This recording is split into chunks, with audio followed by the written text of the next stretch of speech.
Hi there. I haven't done a video in a long time. I probably wanted to do a video right now because I had nothing rehearsed, and those are usually when I can really speak about what I'm talking straight from the heart. I want to talk about the difference between C-PTSD and paranoia, and how to know the difference.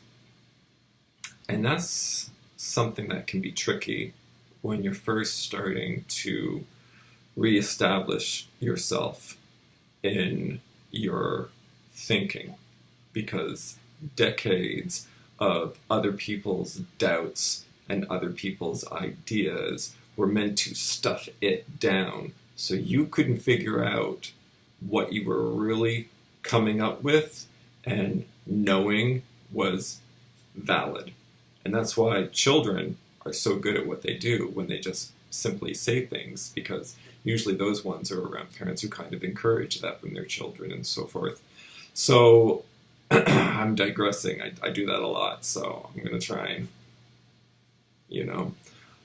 something that is, for me, to know the difference between paranoia and C-PTSD. I don't think that's really the question. I think it is they're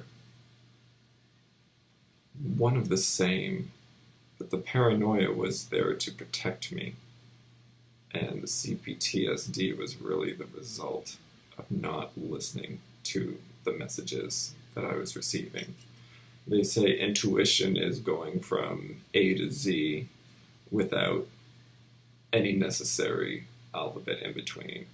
You know. You just know.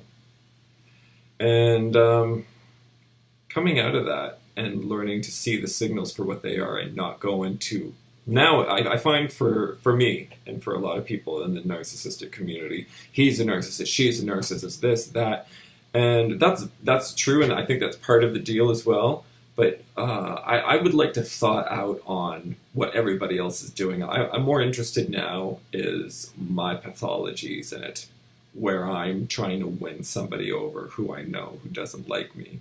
So I try to entice them and then get sucked in, because once you try and get in one of these people's heads, it's too late. You're in it with the muck and the toxicity of it. It's too late to revert yourself out and get the hell out of there and be scathing free. So now I just, like I said, it takes work, because I'm like immediately I catch myself and I'm thinking, yeah, those words, and I think now it's more of a, I see you, what's up? And I just get away from them or act. And this is a serious conscious effort for me today to act bored. Like I literally have to be like, concentrate on your facial muscles. Because if you react to anything, gotcha. It has to be a response. Yeah, I know, maybe whatever. No, I can say. Yeah. Okay. All right. Right.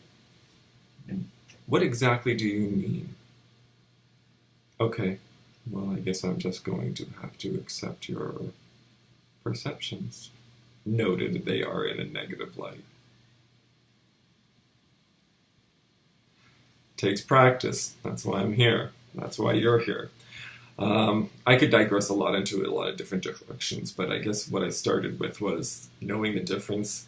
There really is no difference at this point. Right now, it's kind of like knowing the difference and where it's coming from is kind of like sitting in a house on fire and you're trying to like, I wonder who started the fire. You just gotta get the fuck out of the fire and don't go into another fire or a pan. If you know what I'm saying, just stop it.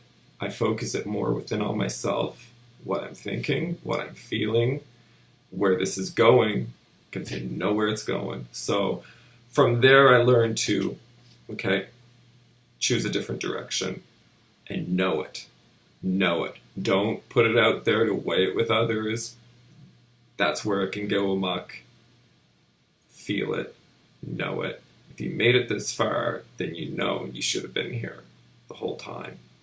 And this is my first video I've done in a long time. It's going to take practice. Please like and subscribe to the page if you want, and I'll keep you updated with what's coming up. And hopefully I can be more relaxed, because at this point I feel odd just talking to a computer screen. But I think for what I know and what I need to keep, I need to discuss this more with people out there who are seeking some answers and some solace, because where I came from and what I went through, I wouldn't wish that on my worst enemy, because it's the squelch and the tear and the wreck on the human existence, the suffering, the soul suffering of not being able to get rid of the doubt and to walk on purpose with who you were meant to be in your life. Takes a humongous amount of courage, and only people who have suffered from narcissistic abuse their whole lives can understand what I'm talking about right now. But however, regardless, nevertheless, and more, subscribe, and hopefully we can work some of this shit out together. Okay? Thanks for watching.